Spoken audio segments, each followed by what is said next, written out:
ทายสบายดีสบายดีเบิดสู่คนมาพบมาพ่อกับลูกไงมาพี่น้องมาเบิ่งความแตกต่างตามฤดูกาลตอนนั้นลูกไงถ่ายลงงามเนาะภาพบรรยากาศแถวทงไห้ทงหน้าเฮากะอันนี้แหละเป็นว่าพี่น้องเลยเป็นยังกาหมมั่นคงเนาะแม้แต่ความสวยความงามภาพบรรยากาศก็ยังเปลี่ยนแปลงไปหลังจากที่เฮาถ่ายลงหญ้าเขียวเขาเขียวเนาะงามบรรยากาศกับท้องฟ้าก็งามแต่มาปัจจุบันนี้แห้งแล้งเริ่มเนี่ยได้พี่น้องเอ้ยความแห้งแล้งเริ่มมาเยือนแหละนี่ท้องฟ้าก็ครึ้มอยู่ตกตลอดแต่ว่าก็บ่พอแห้งดอกมันพอดีรบกวนเฮาการที่เฮาเฮ็ดเวียกเฮ็ดงานนี่เนาะชาวไร่ชาวนาเฮาเฮ็ดเวียกก็ต้องเฮ็ดกับความแห้งหรือว่านี่แหละเนาะเฮ็ดกับข้าวกับน้ำนี่มันเปียกบ่ได้เลยเนาะคำเปียกฝนตกเฮานี่แม่นลงขึ้นบ่ได้เลยเฮาขึ้นบ่ได้เลยเนาะลุงใหญ่นี่ก็เส้นกันพี่น้องกับพวกกองเขาใหญ่อยู่พวกจานมันไกลๆพวกเท่าไรมื้อนี่พี่น้องหลังจากที่ว่าเฮาขึ้นไปกองมีแล้วก็โอ้ยหลายมื้อหลายวันเลยเอาขึ้นบ่ได้เลยพี่น้องเอ้ยปะเลยรถกันลงปั่นบ่ได้มันเป็นน้ำเป็นตมบรรยากาศต้องไงต้องหน้าเฮากับเปลี่ยนแปลงไปตามฤดูกาลพี่น้องเอ้ยตอนนี้ก็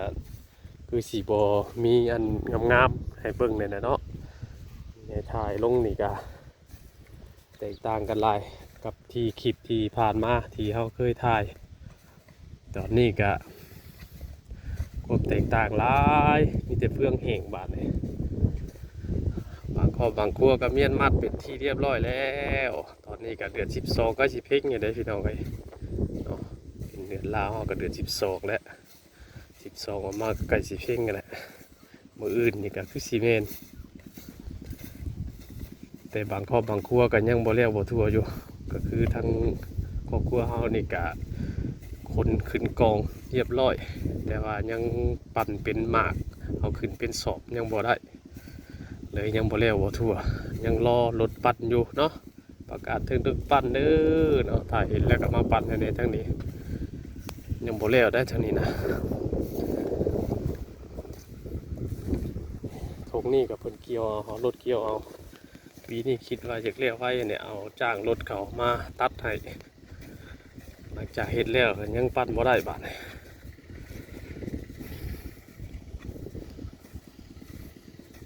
ไป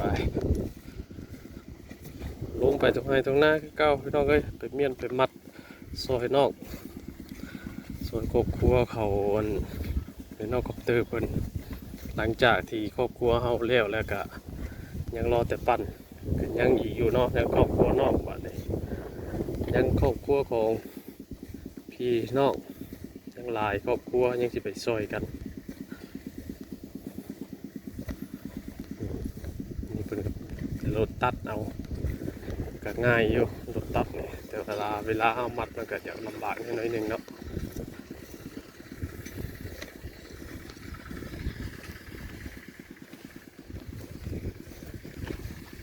ดีย่างบดีย่าง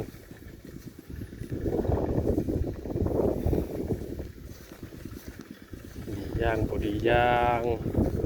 อันนี้ก็ดีเวลาเขาเกี่ยวไวเวลาเกี่ยวเนี่ยแต่เวลาเขามัดเนาะมันจะลำบากเลย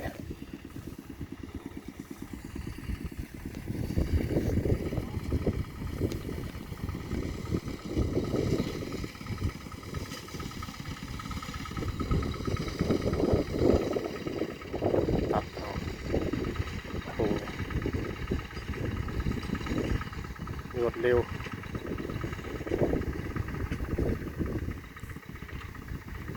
ตัดรวดเร็วทันใจแต่ว่าเวลาเขามัดเนี่ยลำบากซ่าเวลามัด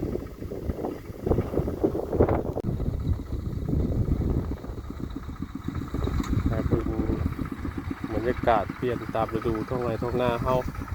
มันบ่มีฤดูเดียวเวลาอันเลี้ยวไห้เลี้ยวหน้าก็ เป็นอีกฤดูหนึง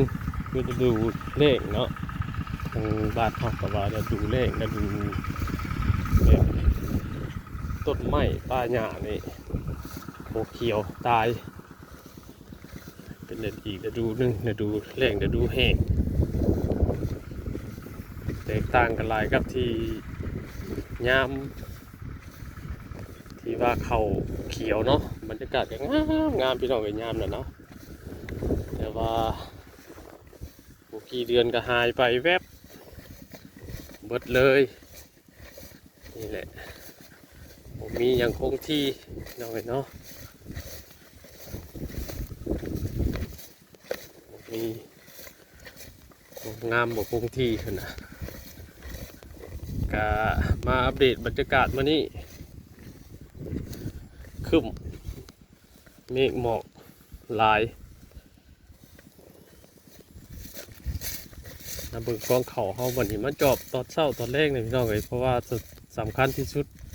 ตอนเป็นหมากนี่แหละเนาะเขาน้ำก็ได้เฮ็ดแล้วก็ย่านขโมยกระโจนเพิ่นลักเอาไปเลยมาเยี่ยมมายามเบิ่งมาเถื่อเฮาบ่มาเลาะมาเบิ่งมานั่นก็บ่ฮู้ว่ามันเสียมันหยังได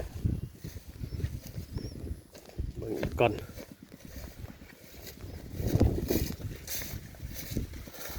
พวกรถปั่นเพิ่นก็ไปไกลยังบ่มาอยู่พี่น้องเอ้ยนำเพิ่นมาปั่นให้กับนัดมื้อนั้นมื้อนี้อยู่นัดเลยนัดเลยนัดเพิ่นตัวบ่ว่าตัวก็แม่นว่าจองก็แม่นนะของเขาก็ได้จะมาไขตากแดดแม่นก้อนมื้อนี้เลาะเรียบเบิ่งก่อนกองเขาอยู่ไหหน้านี่นอนก็บ่รับเลยพี่น้องพอเอาเห็ดเป็นหมากแบบนี้ได้เขาก็ย่านก็แดดย่าเนาะ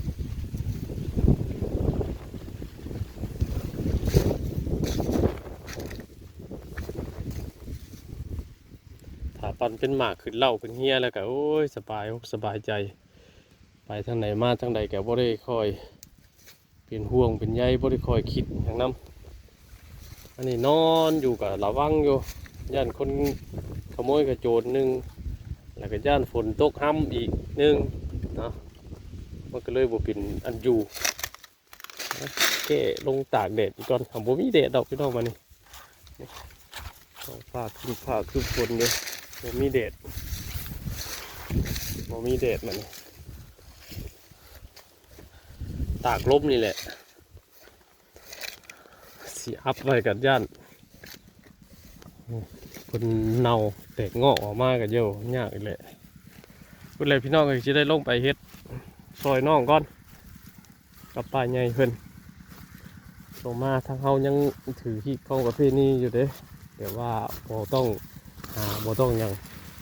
ถ้าครอบครัวเฮาแล้วเฮาเสร็จแล้วเฮาก็มีแต่ไปซอยญาติพี่น้องพูดแล้วพี่น้องเอ้ยบ่จักแล้วหรอกจนเท่าว่าพี่น้องเฮาแล้วเบิดทุกคนจักมาแล้วถ้าพี่น้องยังบ่แล้วนี่ก็บ่ได้ถือว่าแล้วแหละทางนี้นะยังมีการซอยเดือกันอยู่เนาะถ้าว่าเฮาแล้วก่อนหมู่เฮาก็ไปซอยหมู่ถ้าหมู่แล้วก่อนเฮาก็หมู่ก็มาซอยเฮานะยังเป็นการที่ว่าช่วยเหลือเกื้อกูลกันได้เก่าคือเดิมหีบคองแต่พอแต่แม่พาเฮ็ดพาทำมาญาติพี่น้อง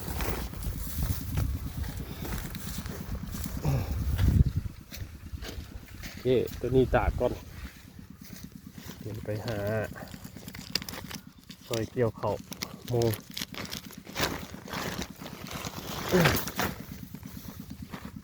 ก็เมียนหลายมือแล้วเขาก็ได้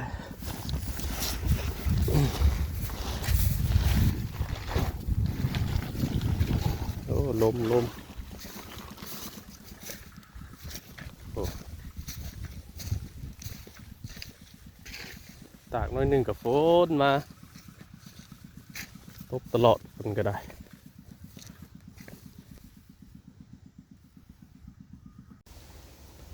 น้ำห้วยน้ำหองเพราะสำนี้เด็พอ าะเจาะอยู่อันนี้ทางเทิงนั่นทางเทิงดีของลุงใหญ่เพิ่นเฮ็ดลัดลุงใหญ่เฮ็ดทั้งลุ่มเนาะทางเทิงเพิ่นเฮ็ดก็เลยน้ำขาดแยงเลยบ่ได้กินปลาตั้งแต่เพิ่นเฮ็ดลัดเมียนทั้งเทิงพี่เนาะเฮ็ดลัดเมียนนี่เป็นปาดเมียนแบบนี้แหละก็เบิดแล้วแหละปลานะบ่มีดอกเนาะมีแต่ปลาคอน้อยปลาเข่งน้อยประมาณนี้นะบ่คือเก่าว่าจะดูนี่ห้องอันนี้ห้องน้อยมันเก็บน้ำได้บ่ฮอดแรงดอกเพราะว่าเบิดฝนแล้วก็คือว่าหยุดเบิดฝนแล้วก็คือว่าเบิดน้ำน้ำห้องน้ำห้วยนี่เลยมันมีแต่จะดูฝนตกลิ้นจะดูนั่นแหละนี่ถ้าเฮ็ดเป็นมัดแบบนี้ก็สีอันมัดง่ายแน่น้อยนึงอันนี้คือเกี่ยวเอาเกี่ยวเฮ็ดเป็นกำเลยเฮ็ดเป็นพรอันนี้เป็นห้องเป็นพรเนาะเฮ็ดเป็นพรไว้ก็คือสีง่ายกว่าครับประเภทอันเฮาจ้างรถ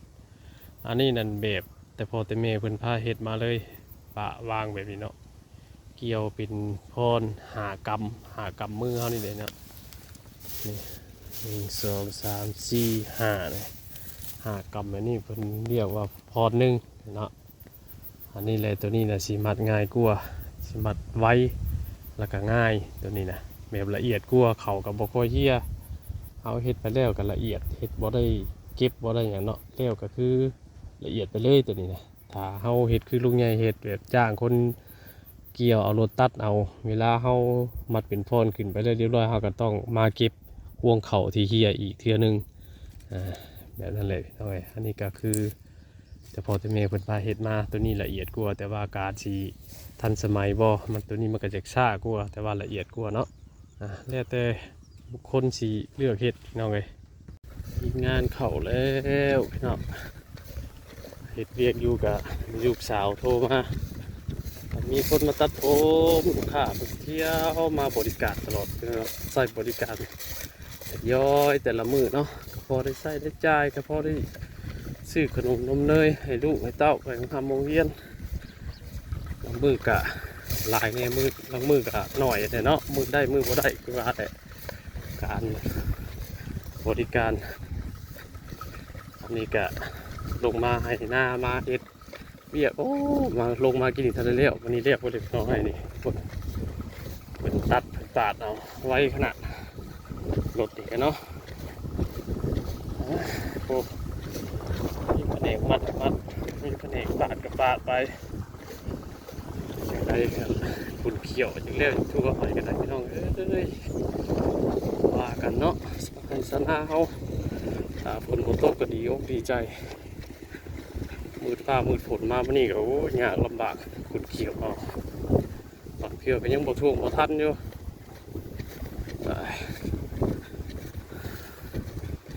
เรียบอยู่ให้หน้าลูกมัดเข่าพี่น้องกันวันนี้เมื่อยลูกสาวโทรมาว่ามีลูกค้ามานั่งรอกันรีบขึ้นมาเลยไม่อยากให้ลูกค้าเพิ่นเสียลมเนาะเพราะว่าเฮาก็เฮ็ดงานบริการเนี่ยพี่น้องบริการแบบตามใจลูกค้าว่าซั่นซะเนาะการตัดผมของเฮานี่ก็มันก็บ่ได้เฮียนมาดอกเนาะแค่ว่าเฮาตัดได้ตัดเป็นเน้นทางงานลูกค้าหลายกว่าเน้นเอาใจลูกค้าหลายกว่าเนาะลูกค้ามากแบบใดเฮ็ดให้ได้เป็นศาสตร์เนาะแค่เคยเห็นเคยตัดแล้วก็เป็นมาแบบบริเฮียนนะก็พอได้พอดูไทยอยู่ไว้เนาะทำบ้านพวกใหญ่ก็มีห้านเดียวคือห้านลุงใหญ่เด้อพี่น้องเปิดตัวนี้เนาะช่วงนี้ลูกค้ากำลังทยอยมาได้เพราะว่า1มากะเปิดเลี้ยวให้เลี้ยวหน้าเนาะ2มากะเด็กน้อยเพิ่นเปิดเฮียนกลับมาหลายเลยช่วงนี้กะใหญ่ก็เล่นไปเล่นมาลูกเฮ็ดเวียกแล้วก็ให้ลูกสาวเข้าอยู่เพื่อนถ้ามีลูกค้าก็โทรมาบอกนี่ก็เล่นขึ้นมาพอ กันไปได้ประมาณเลยพูดเรากะโบถึงว่ากิโลดอกฮอดดอกเนาะประมาณ400-500 เมตรทีแหละตัดผมให้ลูกค้าก่อนสิพี่น้องเอ้ยมานี่เนาะอย่าเปิดรอนานงานบริการนี่ต้อง